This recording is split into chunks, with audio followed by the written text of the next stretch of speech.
মার্কিন president Donald Trump যুক্তরাষ্ট্র বা ইসরায়েলকে লক্ষ্য করে হামলা না চালাতে ইরানকে সতর্ক করেছে। নিজের সামাজিক যোগাযোগ মাধ্যম ট্রুথ সোশ্যালে ট্রাম্প লিখেছেন যে ইরান মাত্রই জানিয়েছে যে তারা আজ প্রচণ্ড আঘাত হানবে, যা তারা আগে কখনো করেনি।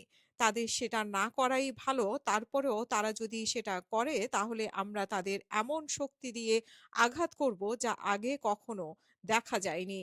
ইরানের বিপ্লবী গার্ডে যুক্তরাষ্ট্রের ঘাঁটি ও ইসরায়েলের হামলার হুমকি দেওয়ার পর ট্রাম্প এই বিবৃতি দেন।